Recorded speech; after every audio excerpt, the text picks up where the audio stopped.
అరే of objects తీసుకున్నాను. అంటే అరేలో ప్రతి ఎలిమెంట్ ఒక ఆబ్జెక్టు. ప్రతి ఆబ్జెక్ట్‌లో నేను ప్రొడక్ట్ రిలేటెడ్ ఇన్ఫర్మేషన్ నేము, ప్రైజు తీసుకున్నాను. ఈ అరేని ప్రొడక్ట్స్ అనే వేరియబుల్‌లో స్టోర్ చేశాను. తర్వాత ఆ ప్రొడక్ట్స్ అనే అరే తోటి మ్యాప్ మెథడ్‌ని కాల్ చేస్తున్నాను. సమ్ అనే ఒక ఫంక్షన్ తీసుకున్నాం. ఆ ఫంక్షన్‌ని కాల్ చేసేటప్పుడు మనం ఇన్‌పుట్స్ ఏమి ఇస్తున్నాము? నంబర్స్ ఇస్తున్నాము. కానీ మనం మ్యాప్ అనే మెథడ్‌ని కాల్ చేసేటప్పుడు నంబర్స్, స్ట్రింగ్స్ ఇలాంటివి కాకుండా ఇన్‌పుట్ కింద ఒక ఫంక్షన్‌నే ఇవ్వాలి. ఇక్కడ నేను ఒక యారో ఫంక్షన్‌ని మ్యాప్ అనే మెథడ్‌కి ఇన్‌పుట్ కింద ఇస్తున్నా. ఇది యారో ఫంక్షన్ డెఫినిషన్ అండ్ నేను షార్ట్ హ్యాండ్ నోటేషన్‌లో రాసాను. అదే లాంగ్ నోటేషన్‌లో రాయాలంటే ఇలా రాయాలి. Parenthesis, arrow symbol, curly braces, return ఇదంతా రాసుకోవాలి. కానీ మనము యారో ఫంక్షన్‌లో ఒక ఇన్‌పుట్‌నే తీసుకోవాలి అని అనుకుంటే ఈ పారాంథసిస్ అవసరంలే. యారో ఫంక్షన్‌లో ఒక స్టేట్‌మెంటే ఉంటే కర్లీ బ్రేసెస్ అవసరం లేదు. ఆటోమేటిక్‌గా ఆ సింగిల్ స్టేట్‌మెంట్ యొక్క రిజల్ట్ రిటర్న్ అయిపోతుంది. కాబట్టి నేనిక్కడ జస్ట్ ఈ సింగిల్ లైన్‌లో యారో ఫంక్షన్‌ని ఇచ్చాననమాట. మ్యాప్ అనే మెథడ్ ఎలా వర్క్ అవుతుందంటే, ఏ యారేతో అయితే మ్యాప్ మెథడ్‌ని కాల్ చేసామో, ఆ యారేలోని ప్రతి ఎలిమెంట్‌కి ఇక్కడ ఇన్‌పుట్ కింద ఇచ్చిన ఫంక్షన్‌నే కాల్ చేస్తుంది. ఇక్కడ మనం ఫంక్షన్ డెఫినిషన్ ఇచ్చాం. మ్యాప్ అనే మెథడ్ ఆ ఫంక్షన్‌ని కాల్ చేస్తుందనమాట.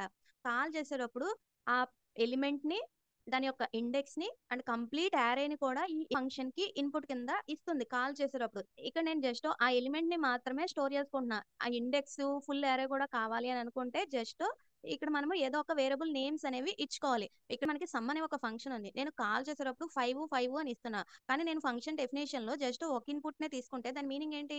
ఇక్కడ పాస్ చేసినప్పుడు ఫస్ట్ ఇన్‌పుట్ ఏదైతే వచ్చిందో అది మాత్రమే ఇక్కడ యాక్సెస్ చేసుకోగలుగుతాం. అలాగే మ్యాప్ అనే మెథడ్ కూడా ఆ ఫంక్షన్‌ని కాల్ చేసేటప్పుడు ఎలిమెంట్‌ని అంటే ఇక్కడ మనకి ఎలిమెంట్ అంటే ఈ ఆబ్జెక్ట్ అండ్ దాని యొక్క ఇండెక్స్ అండ్ ఫుల్ అరేని కూడా ప్రొడక్ట్స్ అనే అరేని కూడా పాస్ చేస్తుంది. దాన్ని మనం ఏ వేరియబుల్ నేమ్స్‌తో కావాలనుకుంటే ఇక్కడ అలా రిప్రజెంట్ చేసుకోవచ్చు. కానీ నేనిక్కడ ఎలిమెంట్ యొక్క ఇండెక్స్, ఫుల్ అరే యూజ్ చేసుకోవట్లేదు కాబట్టి జస్ట్ ఆ ఎలిమెంట్‌ని మాత్రమే ఇక్కడ ప్రొడక్ట్ అనే నేమ్‌తో రిప్రజెంట్ చేశాను. అండ్ ఇక్కడ నేను ఈ యారో ఫంక్షన్‌లో ప్రొడక్ట్ డాట్ నేమ్ అని చెప్పి రిటర్న్ చేస్తున్నా. ఎందుకనంటే మనం తీసుకున్న యారేలో ప్రతి ఆబ్జెక్ట్‌లో స్ట్రక్చర్ ఎలా ఉంది? నేము, ప్రైస్ ఉంది. వాటిలో నేను నేమ్‌ని మాత్రమే రిటర్న్ చేస్తున్నాననమాట.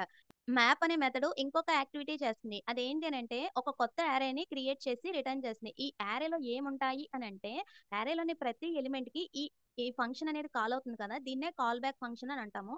యారేలోని ప్రతి ఎలిమెంట్‌కి ఈ కాల్ బ్యాక్ ఫంక్షన్ ఏమి రిటర్న్ చేసిందో అవన్నీ తీసుకొచ్చి ఒక కొత్త యారేలో స్టోర్ చేస్తుందనమాట. ఆ యారేని రిటర్న్ చేస్తుంది. సో, యారేలోని ఫస్ట్ ఎలిమెంట్ ఏంటి? ఈ ఆబ్జెక్ట్. ఈ ఆబ్జెక్ట్‌తో ఈ యారో ఫంక్షన్‌ని కాల్ చేస్తుంది. ఆ యారో ఫంక్షన్‌లో మనం ఏం రిటర్న్ చేస్తున్నాము? ప్రొడక్ట్ డాట్ నేమ్ అని. ఇక్కడ ప్రొడక్ట్ అంటే ఏంటంటే ఆ ఫుల్ ఎలిమెంట్ అనమాట. సో, దానిలో నేమ్ అనే ప్రాపర్టీలో ఏదైతే ఉందో అదొస్తుంది. అంటే ఆ ప్రొడక్ట్ యొక్క నేమ్ అనమాట. అలాగే అరేలోని సెకండ్ ఎలిమెంట్‌కి కూడా ఏం రిటర్న్ చేస్తున్నాము? దాని యొక్క నేమ్‌ని. కాబట్టి ఆ కొత్త అరేలో ఆ నేమ్‌ని కూడా స్టోర్ చేసుకుంటుంది. అలాగే థర్డ్ ఎలిమెంట్‌కి కూడా ఈ ఫంక్షన్‌ని కాల్ చేస్తుంది. అంటే ఈ ఫంక్షన్‌లో మళ్ళీ ఏం రిటర్న్ చేస్తున్నాము? ఆ ఆబ్జెక్ట్ యొక్క నేము.